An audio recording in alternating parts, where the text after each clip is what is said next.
ဆောင်ပါရဲ့အုပ်စုကညောတယ်နော်အပါရဲ့နော်ရိုးကွက်ကလေးတို့ရဲ့ဘိုလ်ချုပ်အောင်ဆန်းအောင်ထားတဲ့အုပ်စုကတောင်းတာတမီတပ်ဖွဲ့ဝင်ဟုတ်တယ်အုပ်စုပေါ့ဘာကတမီတပ်ဖွဲ့ဆိုတာဘယ်လိုတပ်ဖွဲ့ဝင်လဲအင်းတကတော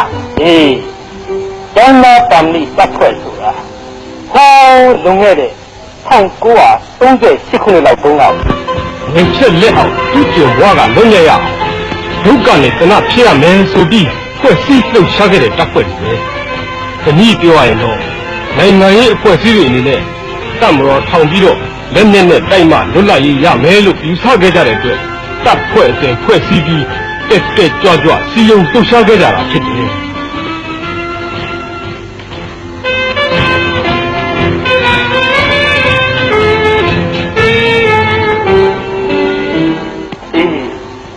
မတော်နေ့ကြာသားဟာငါမီးတို့အတွက်ဘုဒ္ဓအနေနဲ့သိပြီးတန်ဖိုးရှိရဲ့ကွယ်ကဲဆက်ပြီးလေ့လာကြ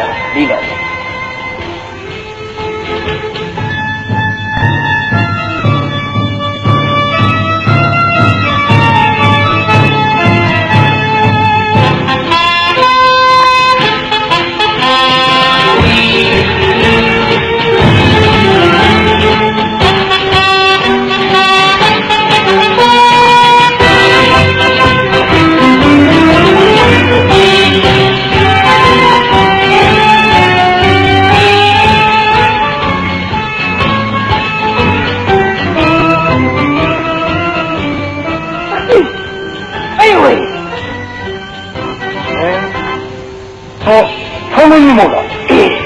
ထုံးကြပါဒီမလေးကောဘုကောမင်းလိုက်ဟုတ်တော့ဆက်သားရဲ့တို့အပင်ရုပ်ပြန်တွေ့ကြဘာစိတ်ဖြစ်မှာဘယ်လိုခံစားနေရလဲဆိုတာပြုမပြနိုင်အောင်လေကွာဟုတ်တယ်ထုံးမယ်တို့လေဒီလိုပါပဲကွာဒီကွာတို့နှစ်40လောက်ခွဲခွာပြီးသားအခုလိုဆိုင်လာတွေ့ကြတာဟုတ်ကဲကြာကနေ့ရှိပြောင်းတော့မြည်သူပြန်ကြတာပေါ့တို့နိုင်ငံကြီးနေချက်လက်အောက်ကလွတ်မြောက်ဖို့ဆိုရင်ရင်းနဲ့ကင်တက်မလို့တရားလူရဲဆိုတဲ့အသည့်နဲ့တို့ရဲ့ခေါင်းဆောင်ကြီးတွေပါဝင်တဲ့ရဲဘော်3ကြီးဟာဂျပန်ပြည်ကို1940ခုနှစ်မှာတိတ်တဆိတ်တွားရောက်ပြီးဟိုင်နန်ကျွန်းမှာစစ်ပညာသင်ကြားခဲ့ကြတယ်1940ခုနှစ်ဒီဇင်ဘာလအတွင်းမှာ BIA တပ်မတော်ကြီးကိုဘန်ကောက်မြို့မှာဖွဲ့စည်းခဲ့တယ်သူစည်းရတဲ့ BIA တပ်မတော်သားတွေနဲ့စစ်ကြောင်းကြီး၄ကြောင်းဖွဲ့ပြီး1942ခုနှစ်ဇန်နဝါရီလအတွင်းမှာဗမာပြည်ထဲကိုဝင်ရောက်ခဲ့ကြတယ်အဲ့ဒီစစ်ကြောင်းတွေကတော့ဌာနချုပ်နဲ့မော်လမြိုင်စစ်ကြောင်းပြည်တွင်းတဘုံတပ်ဖွဲ့စစ်ကြောင်းဘဝစစ်ကြောင်းနဲ့ရေချောင်းချီတပ်ဖွဲ့စစ်ကြောင်းတွေပဲဖြစ်ကြတယ်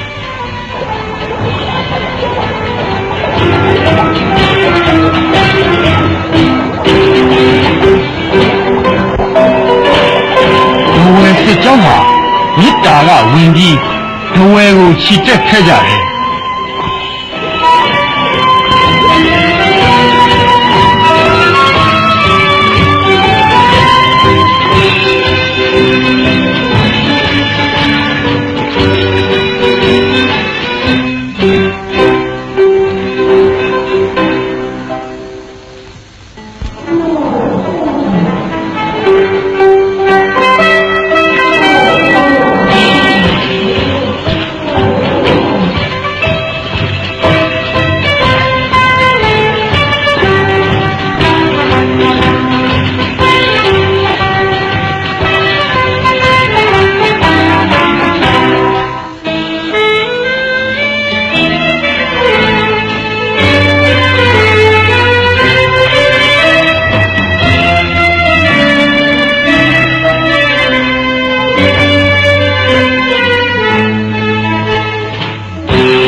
ဝယ်စစ်ကြောင်းဟာ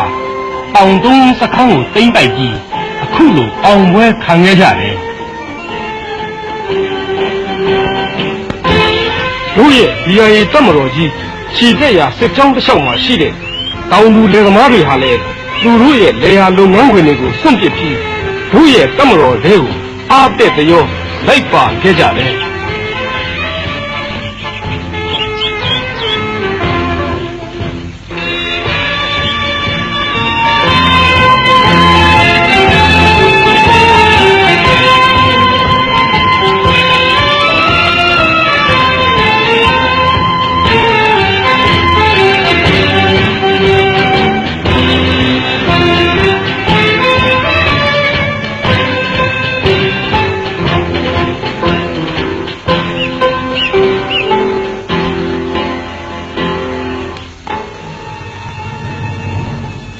ဒီရုံးချီတပ်ဖွဲ့စစ်ကြောင်းဟာဘုတ်ပြင်းကတစ်ဆင့်ဘိတ်ကိုချီတက်ခဲ့ကြတယ်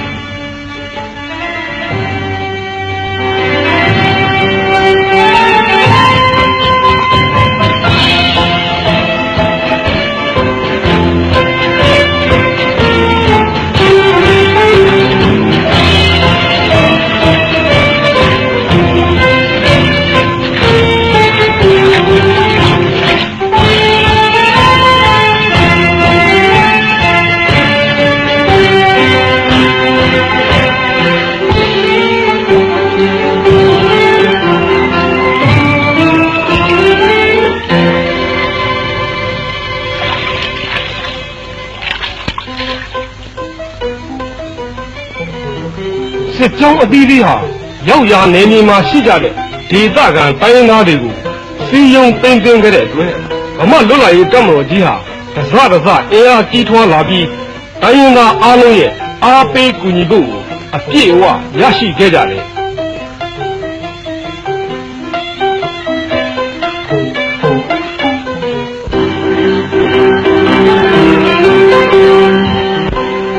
စုဆောင်းရရှိတဲ့လူငယ်များကိုအခုလိုအခြေခံစစ်ရေးလေ့ကျင့်မှုတွေပေးခဲ့တယ်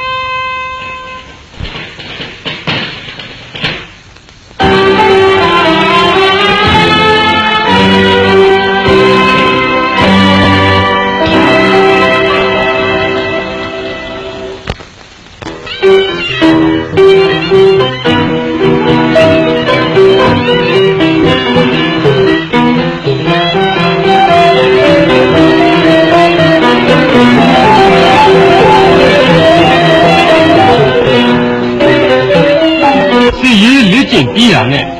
လက်နဲ့များကိုကိုစီထုတ်ပေးပြီးအခုလိုတိုက်ပွဲဝင်စစ်တင်နှန်းတွေလေ့ကျင့်ပေးခဲ့တယ်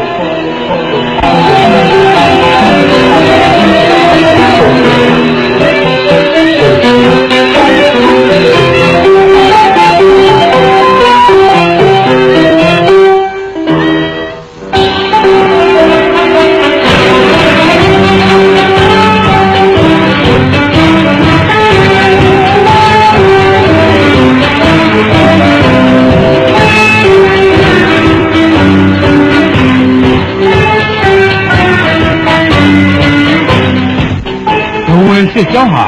ဒဝယ်မြို့ကိုရောက်တာနဲ့လူငယ်တွေကိုစီယုံသိမ်းသွင်းပြီးလက်နဲ့များထုတ်ပေးတာ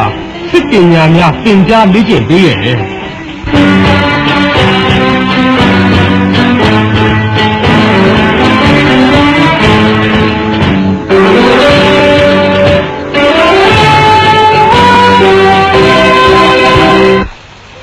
မောင်ချစ်ဦးလေးရဲ့နားထောင်ပဲမောင်ပြောမယ်ပလဲညက်ခိုင်လွယ်မခွဲရဲ့နိုင်နဲ့မြမနိုင်ငံသူတော်များတွေစစ်သေးဘူးလေမောင်လိုက်ခဲ့ပါတယ်ခင်ပြူတော်ပါရဲ့မတားနဲ့ခွဲကျွန်ဒီတားကြီးကိုလည်းပြီးဆိုင်တော့နေ့စဉ်အမြဲစိတ်ချပြီးသွားတာခမဲကိုကတိုင်းပြည်ကြီးလလောက်စူးစားတာခင်ဗျတို့တော့ဘာမှမပူပါနဲ့ပြီးရင်ကြံခဲ့ပါမယ်စောင့်မျှော်ကနေတော့ကွယ်မခွဲရင်မဲမနေလာပဲခမဤလလာရေးတွေ့ကင်းပြူကိုအဝေးကဆွေတော်မယ် စာတော်မောင်ပေါ်တီလေးကိုအခါမအောင်ငယ်ခင်ဖုံးရဲ့တီရာဆုံးတောင်မမုန်းဘူးကွယ်အစ်စ်တွေ့ရင်ကွယ်ချစ်ကိုမိမဆိုးလို့အမျိုးမျိုးနဲ့ကြည်နှလောက်အောင်တောင်းမှာပဲစစ်တရင်ကွယ်ခင်ခင်ပြိုနေရင်ညောတော့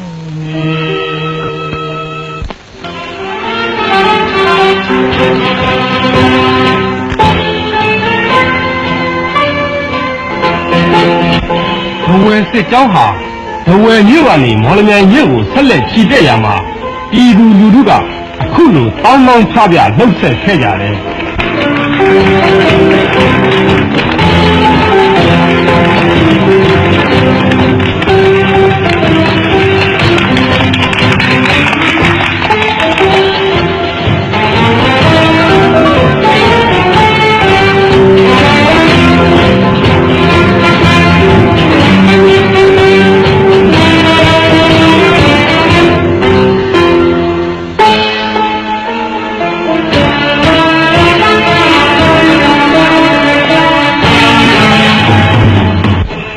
BIA စစ်ကြောင်းအသီးသီးဟာမြန်မာပြည်ထဲကိုဝင်ရောက်နေတဲ့တစ်ချိန်တည်းမှာပဲဂျပန်တပ်မ55ကတပ်တွေဟာမော်လမြိုင်မြို့ကိုအခုလိုဝင်ရောက်သိမ်းပိုက်ခဲ့ကြတယ်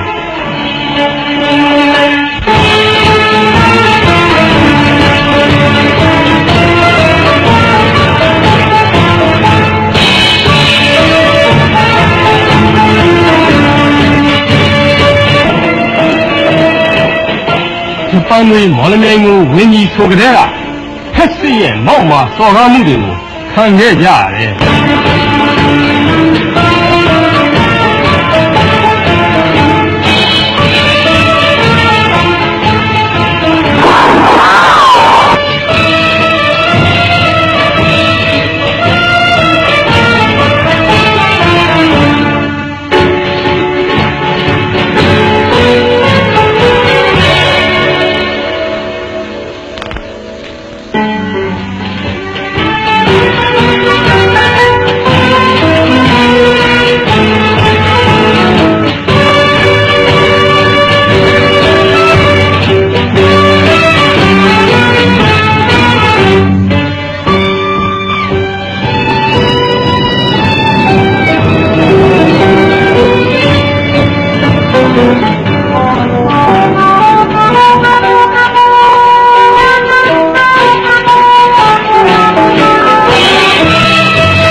ဒဝဲစစ်ကြောင်းဟာ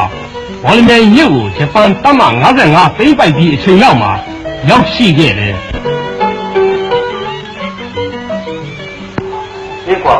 ငါတို့ဒီအုပ်ချုပ်ရေးလုပ်ငန်းတွေတော့တားကြလာဒီဆောင်နေတဲ့ဒီကလည်းကြာလာကြတော့တို့အချင်းပုံမှန်ဖြစ်လာတစ်ဖက်ကလည်းဂျပန်တွေကကျွန်တော်တို့ရဲ့အုပ်ချုပ်ရေးလုပ်ငန်းတွေတော်တော်နှောက်ယှက်ပေးနေကြတယ်ဒီဗျာ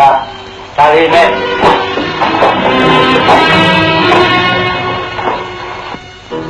You BIA administrator don't do. We report on you administrator. တို့ BIA တပ်တွေရဲ့အုပ်ချုပ်ရေးလုပ်ငန်းတွေဟာလည်းအနှောက်အယှက်ခံခဲ့ကြရတယ်။မော်လမြိုင်သိမ်းပြီးတာနဲ့လွတ်လပ်ရေးပေးမယ်ဆိုတဲ့ကတိကိုလည်းဖောက်ဖျက်ခဲ့ကြတယ်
ပြည်တွင်းဘုံတပ်ဖွဲ့စစ်ကြောင်းကတော့မြေအောက်အင်အားစုတွေနဲ့ပူးပေါင်းပြီးတော့နယ်ချက်အင်္ဂလိပ်တော်လှန်ရေးအတွက်စီယုံရေးလုပ်ငန်းတွေပြင်ဆင်မှုလုပ်ငန်းတွေကြိုတင်ဆောင်ရွက်ဖို့ဗမာပြည်ထဲကိုတပ်ဦးအဖြစ်အရင်ဆုံးပြုတ်ဝဲဝင်ရောက်ခဲ့တယ်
ထိုင်ရတဲ့ရင်လေးကိုခဏပဲဖောက်နေတာလား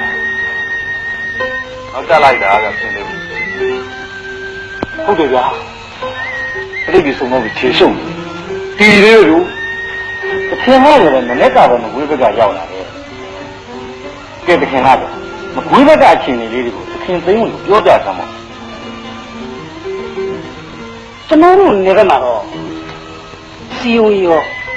စစ်တင်နေတာတော်တော်လေးပြင်ထားပြီးသားရဲဟော်ဒီလက်နဲ့ခရမ်းနေမှုဒီချင်းနဲ့ချပြီးရွှေဆက်တော်ကမှာလေအောက်ကအဆောင်အချက်ပြအစီအစဉ်တွေအားလုံးလုပ်ထားပြီးသားပြီဟုတ်တယ်တခင်သေးဘူးကျွန်တော်လည်းနေရာဖွဲ့နေအဆက်ပဲရပါလေနောက်ဆုံးချိန်ကြီးပြရတော့လေကြီးကြပဲနဲ့ဘာသာဝရီနားလည်းနဲ့မြို့ဝကျုံမနေရာတွေမှာလည်းအားလုံးဆင်းနေဖြစ်နေပါလိမ့်အေးဗျာကျွန်တော်ဒီကိစ္စကိုခုပဲဖျားတော်မှာခေါင်းဆောင်တချို့နဲ့ဆွေးနွေးခဲ့တယ်ကျွန်တော်တို့မူလအစီအစဉ်ဖြစ်တဲ့အဲ့နဲ့ခဲရမ်းလို့ဒီที่နဲ့ချဖို့ဆိုတာဂျပန်တွေကလေးများမပေးနိုင်ဘူးလို့ကြောင်းပြဖြစ်လိုက်တယ်လေအဲ့ဒါကြောင့်တခင်အောင်ဆန်းကဘုံနေဝင်ခေါင်းဆောင်တယ်ပြည်တွင်းသဘုံတပ်ဖွဲ့ကိုဖွဲ့တယ်ရိုးရကနေတဆင့်ဗမာပြည်ရဲ့ကိုကြိုတင်ပြင်ဆင်မှုလုပ်ငန်းတွေလုပ်ဖို့ထွက်လိုက်တာမကြခင်ရရောက်လာတယ်သိရမယ်ဒီလိုဆိုကျုပ်တို့အရင်ကစီစဉ်ထားတဲ့အတိုင်းဂျပန်တပ်နဲ့ကျုပ်တို့တပ်ဗမာပြည်ရဲ့ကိုဝင်လာတဲ့အချိန်မှာကျုပ်တို့ဒီအောက်တော်လိုင်းဖွဲ့ရအင်္ဂလိပ်ကိုကြိုတင်တော်လှန်ထားနေပြီလွတ်လပ်တဲ့မြန်မာနိုင်ငံအနေနဲ့ဂျပန်ကိုရင်ဆိုင်ဖို့ဆိုတာမဖြစ်တော့ဘူးပေါ့ဟုတ်တယ်ဒါဂျပန်ကိုတက်တက်ကလေးကြတာပဲဒီကောင်လေးအခုတဝင်းလိုက်ဘက်ကိုဝင်တိုက်နေကြတယ်ဝင်ရဲကကျုပ်တို့လူလူတွေကိုနှိမ့်ဆက်ညှင်းနေကြတယ်ကျုပ်တို့ပြန်ကြီးတက်တွေပေါ်မှာလဲမမမဆက်ဆံတယ်လို့ကြားရတယ်ဒီပုံနဲ့ဆိုရင်ဗမာပြည်တို့ကိုတိမ့်ပြီးနှိမ့်ဆက်တော့မှာပဲဒီလိုဆိုရင်ကျုပ်တို့ဘာဆက်လုပ်ကြတရားတက်တွေရောက်လာအင်္ဂလိပ်ကိုလည်းတက်ဂျပန်ကိုလည်းတက်ဒီလိုပဲရှိတော့တာပေါ့။အောင်းကြီးထားကြပါဗျာ။ကျွန်တော်တို့လူကြီးတွေမှာရှေးရေးစီစဉ်ရှိလား။ကျွန်တော်တို့ဘောနဲ့ကျွန်တော်တို့စွန့်မလို့ကြပဲ။စိတ်ရှိထားကြပါ။ကျွန်တော်တို့အခုဘာလုပ်နိုင်လဲ။လုပ်နိုင်တော့ကျွန်တော်တို့လုပ်ထားကြတာ။ကျွန်တော်တို့ဘက်ကအစင်မြင့်ဖြစ်အင်္ဂလိပ်ကိုပဲချချဂျပန်ကိုပဲချချထားလို့ရအဲ့ဒါကိုပဲလူကြီးတွေကကျွန်တော်ကိုဆွေးနွေးပူကြားလိုက်အခုခင်ဗျားကိုချပြအဲ့ဒီတော့ ကျွန်တော်တို့ပြည်တွင်းတဘုံတပ်ဖွဲ့ဝင်တွေအနေနဲ့စီယုံဝါဒဖြန့်ဖို့စစ်ပညာလှုပ်ဝက်တင်ကြားဖို့အင်္ဂလိပ်တပ်ပြည်ထဲမှာရှိတယ်တိုင်းရင်းသားတွေကိုစီယုံတင်သွင်းဖို့လက်နဲ့ခဲရဒီကစီဝါတွေကိုရတော့စုဆောင်ဖို့အချင်းနေပေးရဗျာတော့ချောက်ပြဆူနေနိုင်မိုးဆိုတဲ့လုပ်ငန်းတွေကိုအခုချိန်အခါကြီးရေးကြီးကောင်းတယ်ပို့ဖို့လိုတယ်လူကြီးတွေအမိတ်ကိုလည်းသက်စာရှိရှိနဲ့အသွေးမသိမ့်တိုင်းတာကြရအောင်ဆွေးရတော့ဒါပဲညက်လည်းတော့နဲ့လားဒီစုခွေးကြ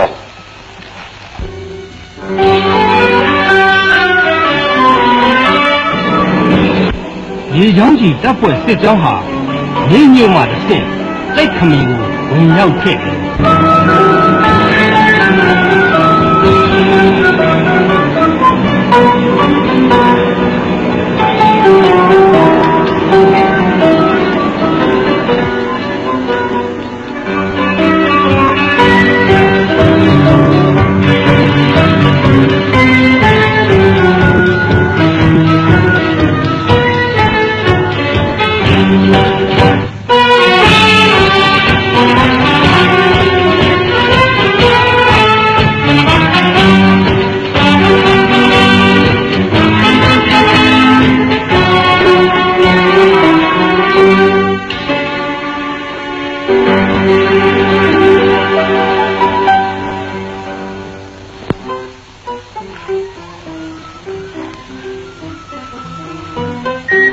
ကာရုရဲ့ကစားနေလုတ်ပုံကံကိုမြင်ရတာတဲ့ဟာမကြတာပါကျွန်တော်ဗျာတတိတော်တို့လည်းကြားကြလို့ရှင်ကြီးကိုကြီးကြတဲ့ဆိုလို့ဆိုတာလည်းဖြစ်နေပါပြီလားလည်းလည်းစစ်ပညာရအောင်တော့တတိတော်တို့စီးရင်ခံအောင်ပါဗျာမှန်ပါဗျာသူတို့ပေးရကြတဲ့တတိကိုချက်ခဲ့ကြဒီကိစ္စမှာပတ်သက်ပြီးတတိတော်တို့ခေါင်းဆောင်ဘူးဗျာတန်ငင်ချက်မှာပြုတ်ပတ်ဆူနေကြတယ်ကြားသိရပါတယ်ခင်ဗျာ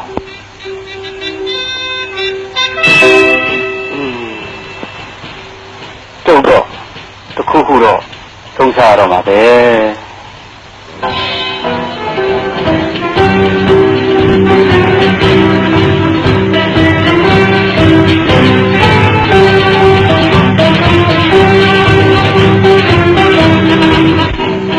ဘဝစစ်ကြောင်းဟာမော်လမြိုင်ကနေရန်ကုန်ကိုအခုလိုဆက်လက်ချီတက်ခဲ့တယ်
မှာပဲရေချောင်းကြီးတပ်ဖွဲ့စစ်ကြောင်းဟာလည်းတက်ခမီကတစ်ဆင့်ရေဝကျွန်းပေါ်ဒေသကိုအခုလိုဆက်လက်ချီတက်ခဲ့ကြတယ်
စစ်ကြောင်းရန်ကုန်ကိုဆက်လက်ချီတက်ရမှာ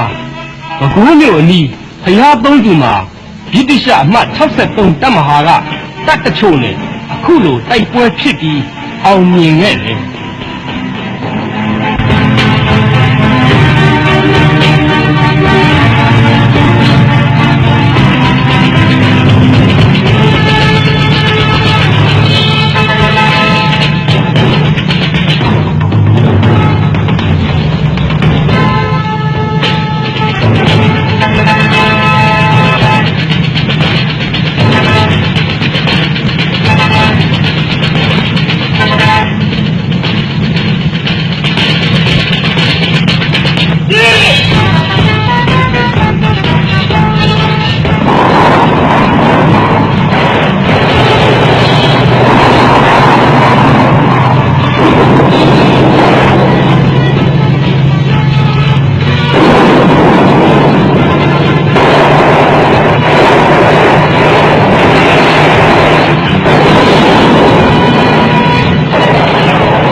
ဒီတိုက်ပွဲမှာတမဟာမှုဘုံမှုတို့ဝင်ကောင်းတဲ့ဘုံမှုကြီး3ယောက်ရခဲ့တယ်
ဗမာလွတ်လပ်ရေးတပ်မတော်ဌာနချုပ်ဟာ1942ခုနှစ်မတ်လ12ရက်နေ့မှာရန်ကုန်မြို့ကိုရောက်ရှိသိမ်းပိုက်ခဲ့တယ်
ရေချောင်းချီတပ်ဖွဲ့စစ်ကြောင်းဟာ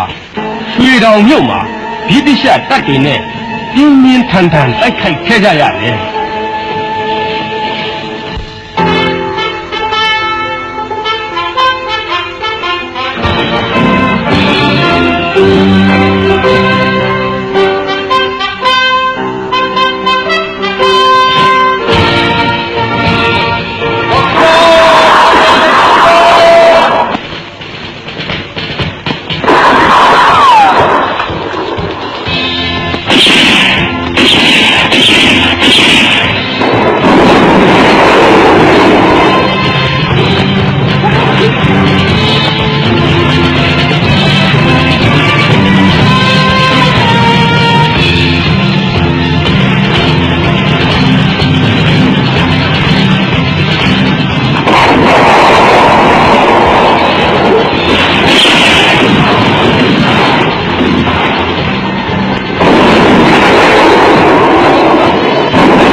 BIA တက်မတော်ဟာအောက်ဗမာပြည်ကိုဂျပန်တပ်တွေနဲ့အတူတိုက်ခိုက်သိမ်းပိုက်ပြီးအထက်ဗမာပြည်ကိုဆက်လက်သိမ်းပိုက်ဖို့တပ်မ1နဲ့တပ်မ2ရဲလို့ဖွဲ့စည်းလိုက်တယ်။ပြီးတော့တပ်မဌာနချုပ်တပ်မ1နဲ့တပ်မ2စစ်ကြောင်း3ကြောင်းခွဲတာရွှေတောင်ပြီးအောင်လံမကွေးကိုချီတက်ခဲ့တယ်။မကွေးရောက်တဲ့အခါစစ်ကြောင်းထပ်ခွဲလိုက်ပြီးတော့ပင်မစစ်ကြောင်းဟာဒီနန်ကြောင်းပကံမြင်းကြံမန္တလေးတိချီတက်သိမ်းပိုက်ခဲ့တယ်။ကျန်တဲ့ကြောင်းကတော့မင်းဘူးပခုတ်ဘူးအလဲမုံရွာရွှေဘူကံမလူကတာမြကြီးနာဗမောဟုံးမလင်းထမန်တီထိချီတက်သိမ်းပိုက်ခဲ့တယ်။ရေချောင်းကြီးတပ်ဖွဲ့ခွဲစစ်ကြောင်းဟာတော့ရန်ကုန်ကနေပြီးပန်းတနော်ဗတိုင်းကြောင်းကွာပန်တွင်းနဲ့တောင်ခုကနေပြီးတော့ပြည်ကိုချီတက်ပူးပေါင်းခဲ့တယ်။နောက်တပ်မ1လက်အောက်ခံရခိုင်စစ်ကြောင်းခွဲဟာကွာတန်တွဲကြောက်ဖြူစစ်တွေမောင်းတော့ဘူးဒီအောင်အထိချီတက်သိမ့်ပိုက်ခဲ့တယ်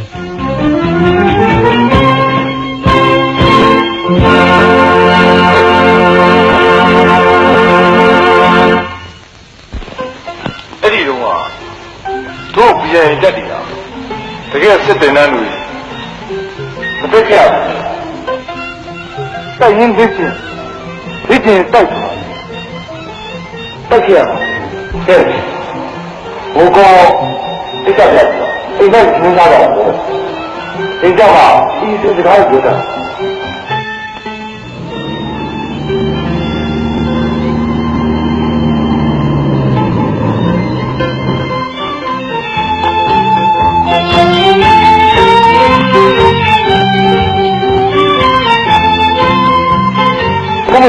ဘာလဲကော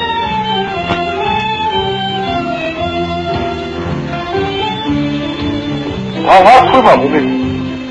ဟေးသူကတော့ငါမြင်မှုသမီးတို့သူကတော့မင်းတို့ဒီမင်းနိုင်လိုပဲဒီနဲ့တော်လိုင်းရောကစိုက်ပေါ်တက်တယ်ဒါပေါ်ဒီကုထုံးမင်းတမတော်လေးကြာသွားတယ်မှာသူ့အသက်ပေါ်လာ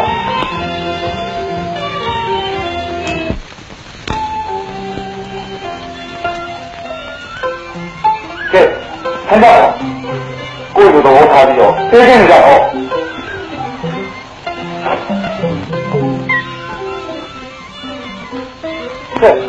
ထုံးမင်း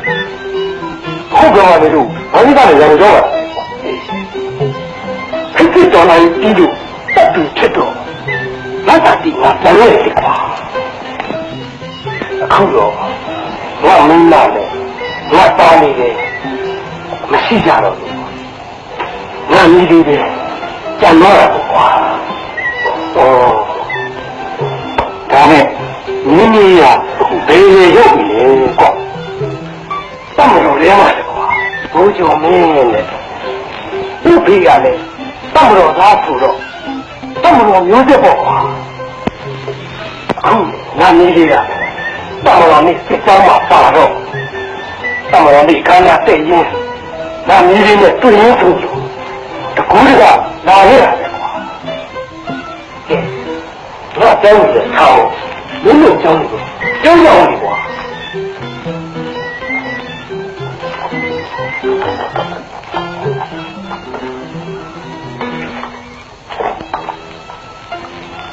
ရှင်ကြီးတို့အမောပြေလေးပြန်ဆောင်ပါအောင်ရှင် ဒီလိုတင်ပါတယ်သမီးရဲ့ကဲဟုတ်ပါပါဒီဒီ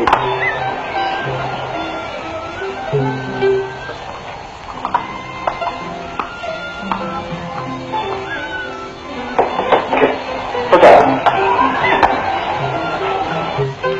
မင်းရဲ့သမီးချွေးမလာတော့အင်ရှင်မကိုတရားကြည့်ရမှာအဲ့ဒီမင်းပါလားအေးတက်ကြပါဘုံရောဖြစ်ဘုံမျိုးတွေကငါသားဒီနေ့ငါသားဆောင်းတော်လေးဖြေးကြတော့လေ့ကျင့်ဒီနေ့ပြန်လာမျိုးတော့ပြောဘိုးကောမဖြေဘူးတော့ပြောတဲ့ကောင်ဘိုးကောရဲ့ဒါကတော့မင်းတို့သိတဲ့အတိုင်းလူပြန်တော့ဆိုတော့အသက်ကြီးမှအိမ်ထောင်ကြတာကွာ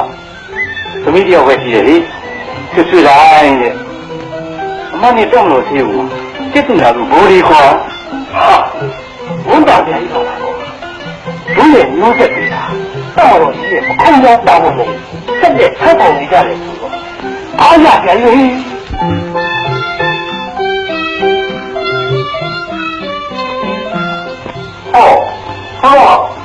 好嘞。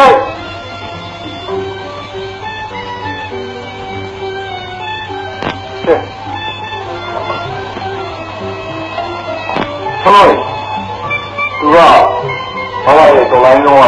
三个斤，给我几个出门的，多少呢？多少？妈咪，你要三个斤，再不就把冲动。白地干的。这点小项目，不给怎么样？我问问第二个，我那不容易吧？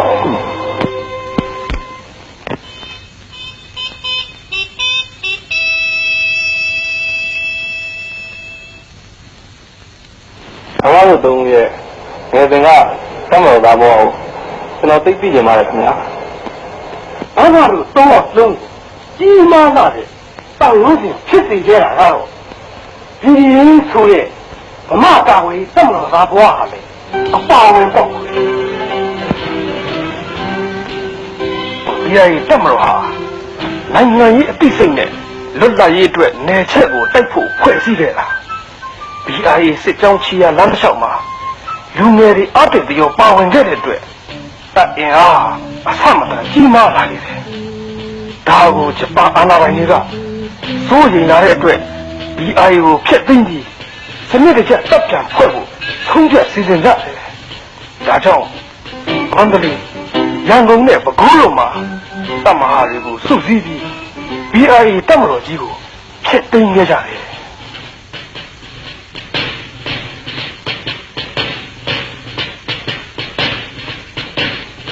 ။ရဲဘော်တို့တို့တိုင်းပြည်ကြီးလွတ်လပ်ဖို့BIA တပ်မတော်ကြီးထဲမှာသေတူရှမကွာငတ်ပြက်လက်တွဲခဲ့ကြတယ်။တိုင်းပြည်အတွက်အသက်ဆုံးသွားတဲ့ရဲဘော်တွေလည်းမနှဲတော့။ဒါပေမဲ့တို့တိုင်းပြည်ရဲ့လွတ်လပ်ရေးတိုက်ပွဲဟာမပြီးသေးဘူး။လမ်းခုလက်မှာပဲကြည့်နေသေးတယ်။အခုတို့ရဲ့ BIA တပ်ကိုချက်သိမ်းပြီးဒီတပ်ကိုပြန်လည်ဖွဲ့စည်းတော့မှာဖြစ်တယ်။တို့ရဲဘော်တွေအားလုံးပါကောင်းမှပါမယ်။ခွဲကြရမှာဖြစ်လို့ဒါလည်းစိတ်ထိကြိုက်တယ်။မင်းတို့လည်းစိတ်ထိကြိုက်ကြမှာပဲ။အေးဆက်လက်ရှင်ကံနေဖို့ဘာပဲဖြစ်ဖြစ် တို့ရဲ့ရဲဘော်ရဲဘက်စိတ်ဓာတ်တွေရှိဖို့တော့လိုတယ်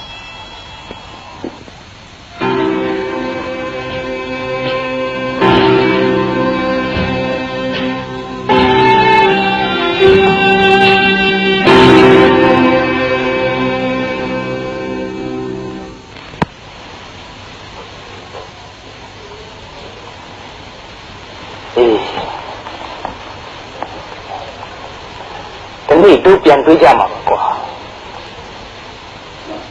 ကိုရမှာစီရီယိုနေကြအဲ့ဒီအတွက်လဲနားဆွနေကြပေါ့ကွာဒီစစ်ဌာနချုပ်ရုံးဖြစ်တဲ့ဘိုးစီယုံချုပ်ကိုပြင်းမနာမြို့တစ်တော်အရေးပိုင်ရုံးအဆောက်အုံမှာဖွင့်လှစ်ခဲ့တယ်1942ခုနှစ်ဇူလိုင်လ28ရက်နေ့မှာတော့ဘုံချုပ်အောင်ဆောင်ကိုဘုံမူကြီးအစ်စ်နဲ့အမော့ကာဝေးတက်မတော်မှာစစ်သေးနာပတိအဖြစ်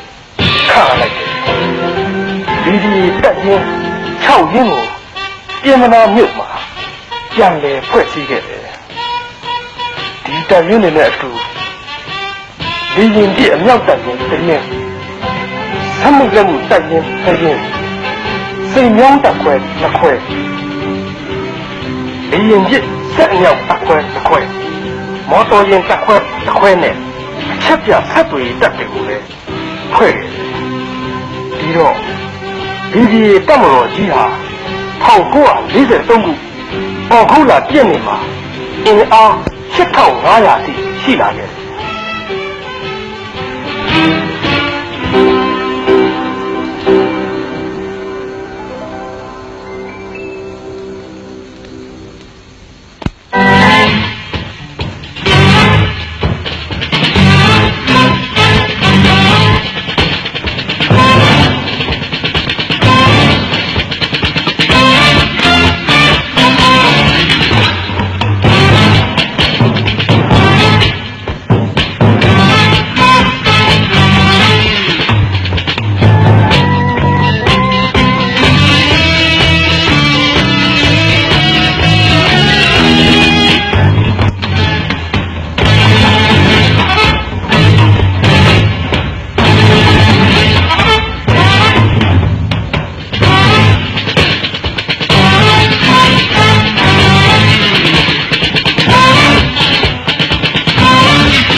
လေ့ကျင့်မှုတွေပြုကြတယ်လို့အရေးချင်းကိုက်ညီသူတွေကိုအရာရှိတွေအဖြစ်လေ့ကျင့်မွေးထုတ်ပေးနိုင်ဖို့1942ခုနှစ်အောက်တိုဘာလ20ရက်နေ့မှာအရာရှိတင်နန်းကျောင်းကိုမင်္ဂလာဒုံမှာစတင်ဖွင့်လှစ်ခဲ့တယ်။အဲ့ဒီတင်နန်းကျောင်းဟာနောင်ကြတော့စစ်တပ်ကတူဖြစ်လာတယ်။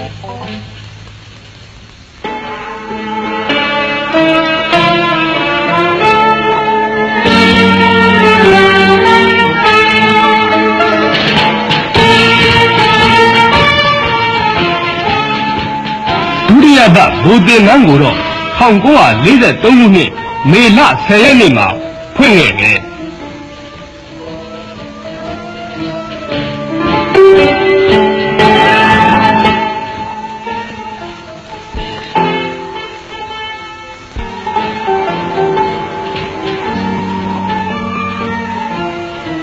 ဘာပါလဲ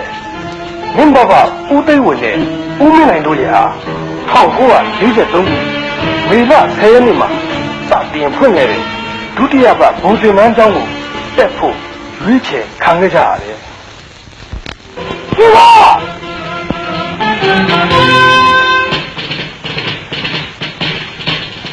ဟာဘူးခမင်းဒိုးဝေညညာတို့ကသိမိတာကြီးတော့ကနေ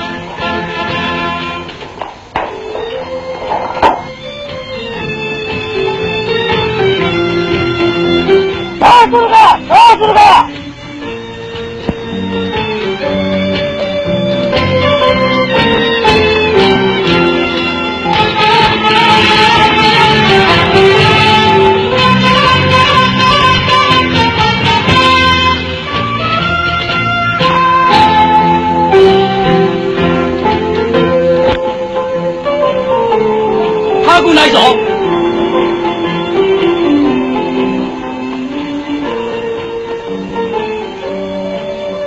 嘿。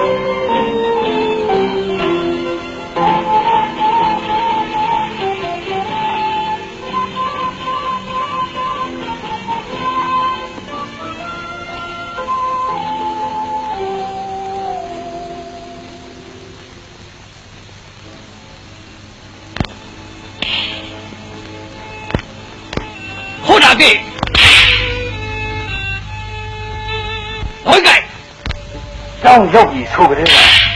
ဂျပန်နီးပြရဲ့ဘားရိုက်ကိုခံရရတယ်။ဒါနောက်ပြီးအသက်ခံရတယ်လေ။ဘူချုပ်ဝင်ကြားခဲ့တယ်။မင်းတို့တို့ဟာနောက်တစ်နေ့မှာတောက်တော်ရဲ့အရေးပါသူတွေဖြစ်လာလိမ့်မယ်။ဘယ်လိုပဲရိုက်နဲ့ဘယ်လိုပဲဆင်းရဲဒုက္ခတွေ့ပြီးအဖတိုင်းကြီးတွေအခက်ခဲလို့အားကောင်းရခံရင်ဆိုင်ပြီးပညာရေးကိုအဓိကထားကျိုးစားရည်စည်ဆိုတဲ့ဆုံးပါတာပါ။ဒီပါနဲ့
前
Asagi Ramen Asagi Roy Asagi Ramen Ramen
နေရတော့မလုံးတနေတော့ဆုံးပဲတော့ကဘုချောအစားပြောခဲ့တဲ့မင်းခုံးကိုမင်းမြစ်သွားပြီလားပညာရှာသမာဓိဖုံးသားရဲ့ပေါ့ဟုတ်ပြီရမေ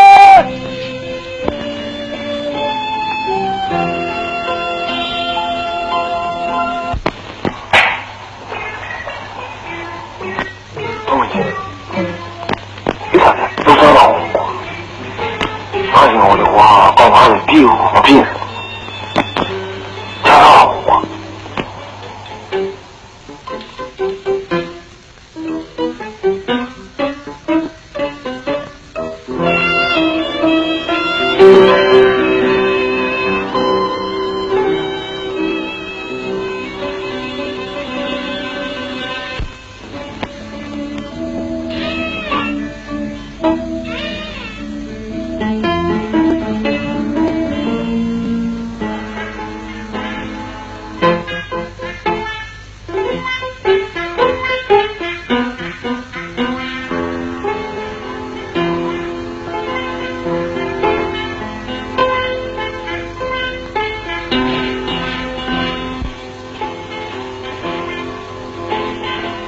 老高你。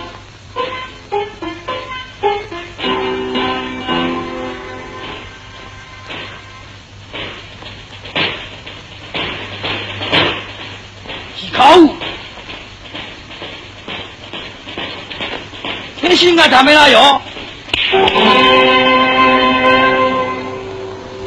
我的那边是帮路姚明个高路考的，木拉人路面写的电浆出来了系的人。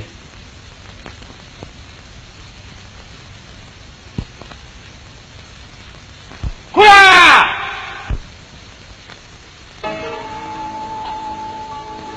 အဲ့ဒီတင်နန်းမှာစိတ်ဓာတ်တည်ငြိမ်ရင့်ကျက်ဖို့ဇင်ဆိုတဲ့လေ့ကျင့်ခန်းကိုအခုလိုလေ့ကျင့်ကြရတယ်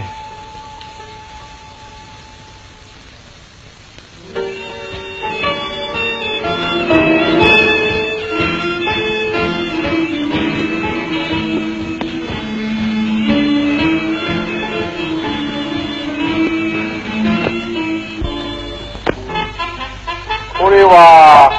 戦闘機これは偵察機これは爆撃機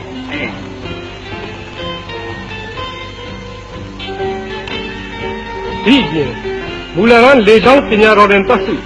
18ယောက်ကိုလည်းရွေးချယ်စေလို့ဖို့သင်ကြားခဲ့သေးတယ်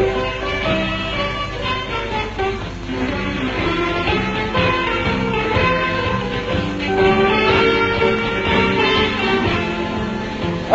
かりました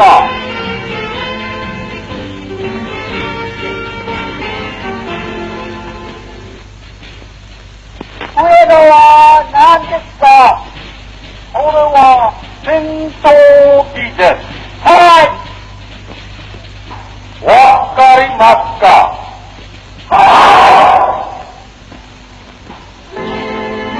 အခြားတင်နန်းတစ်ခုကတော့ခရှိကန်းကကောလို့ခေါ်တဲ့တပ်သားကြီးတွေကိုဒုတက်ကြအဖြစ်သုံးမြင်ပေးဖို့တင်ကြားတဲ့တင်နန်းပဲအဲ့ဒါကိုသက်စိတ်မှုတင်နန်းလို့လည်းခေါ်ကြတယ်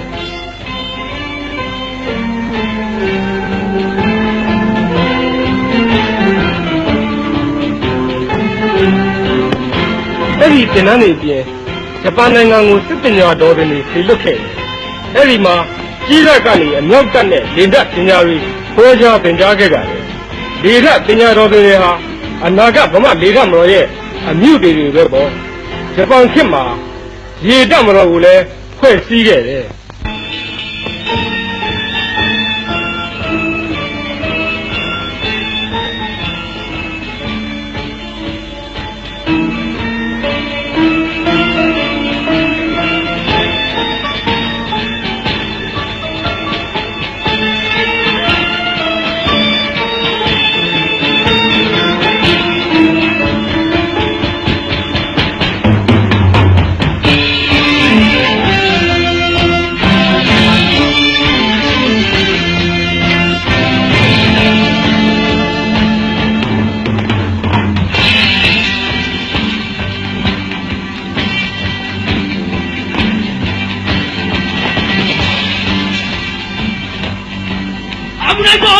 不来吧！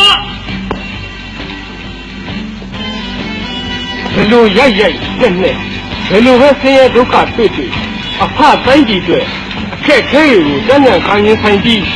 ပညာများကိုအဓိကထားကြိုးစားစေခြင်းပဲ住手！哎！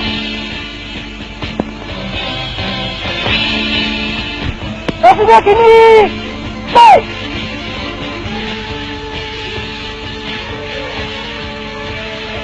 准备！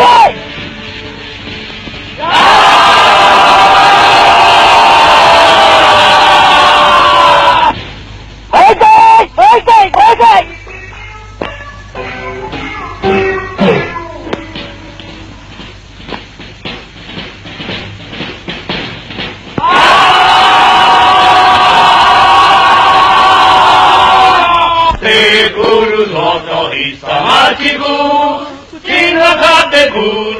でたからは手からかってずにしんなよが信号ラッパ聞くたびにまぶたに浮かぶ旗の波はけくるのよいさまにく田舎でくじのせながらは手からかってずにしんなよが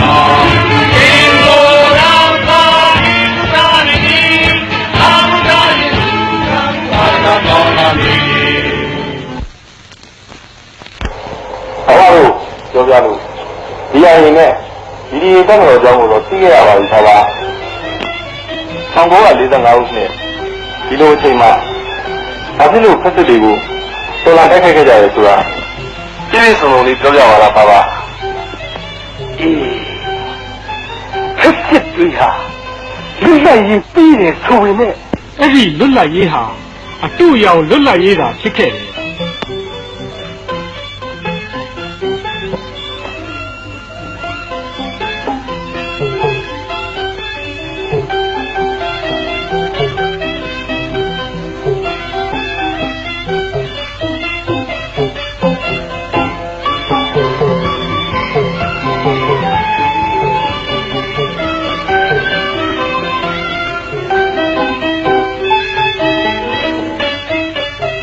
အပြင်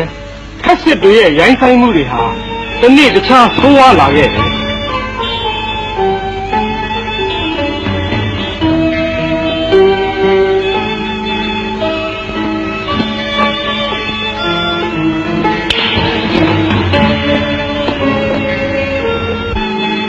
ပြည့်မဲ့တဲ့တိုင်းသူပြည်သားတွေကို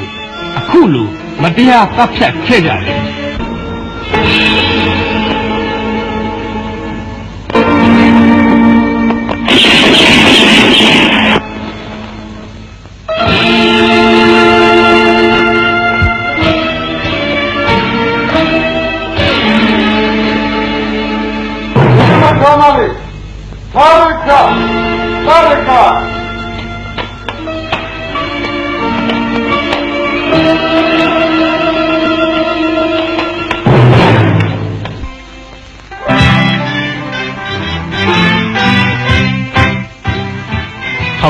1944ခုနှစ်ဩဂုတ်လ4ရက်နေ့ကနေ9ရက်နေ့ထိ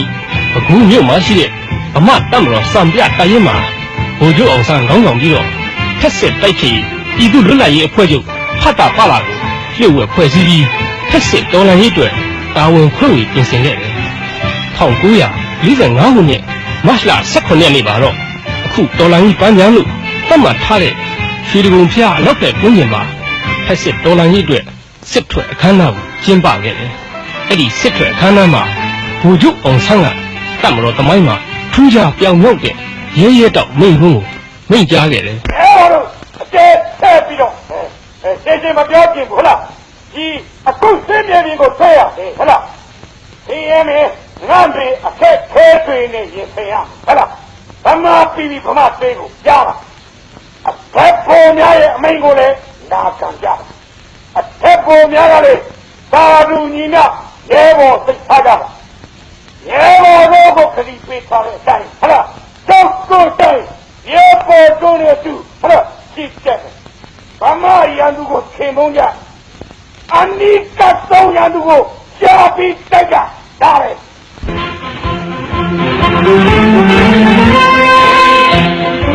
ဘူရုအောင်ဆန်းရဲ့ရဲရဲတောက်မင်းငုံကိုနာခံပြီးတတ်မတော်သားတွေဟာတာဝန်ကြရစစ်တိုင်းအသီးသီးကိုခြိတက်ခဲ့ကြတယ်။တိုင်း1ပြည်တာဝီအင်းစိန်ဟင်္ဒရာရှိတိုင်း2ဟန်တာဝီဖြာပုံမဥပင်တိုင်း3အသိဟင်္ဒရာနောက်မြောင်းမြတိုင်း4ပကူရွှေကျင်ပထုံတိုင်း5မော်လမြိုင်ဒဝဲရိတ်တိုင်း6မြစ်တီလာပြင်မနာတောင်ငူတောင်ပိုင်းရှမ်းပြည်တိုင်း9တရက်အာလံမကွေးမင်းဘူးနဲ့အထက်ဗမာပြည်တိုင်းတို့ဖြစ်ကြတယ်။ဗိုလ်ချုပ်အောင်ဆန်းခေါင်းဆောင်တဲ့ဌာနချုပ်ဟာတရက်မြို့နယ်ပုံနာရွာမှာစတင်တပ်ဖြောက်ခဲ့တယ်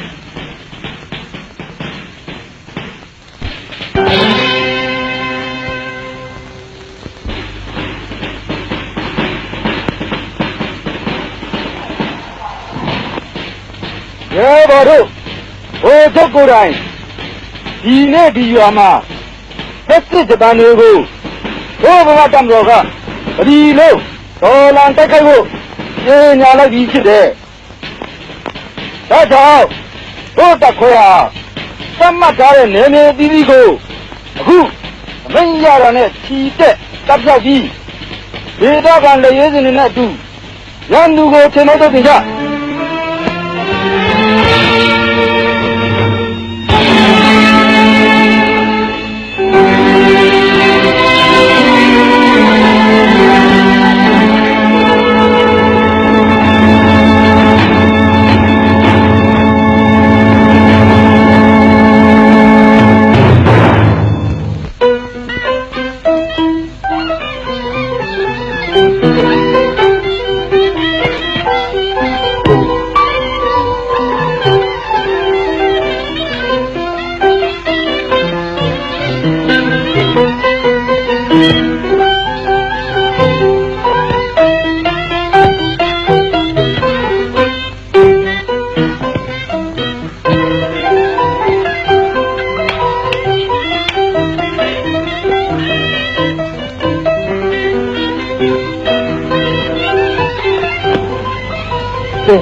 အားလုံးဒီဆိုငါထောင်ငါအခုပဲဘိုလ်ချုပ်ရဲ့ယာယီဌာနတို့ဖြစ်တဲ့ကလေးပြည်ရဲ့စိုင်းကပြန်လာခဲ့ဘိုလ်ချုပ်လည်းမဟာမိတ်တွေနဲ့ဆက်သွယ်ရလို့လက်ကြီးရဘက်ကိုသွားမိရခိုင်ဘက်ကစပိုင်တမ်းမ54ကတပ်ဖွဲ့အင်္ဂါဝီမြစ်အရှိဘက်ကန်းကိုတို့နေကဖြတ်မယ်လို့တင်းရအဲ့ဒီတက်တူတို့လက်ဦးမှုရယူပြီးစောင့်ကြိုတိုက်ခတ်ရမယ်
ဖြစ်ခဲ့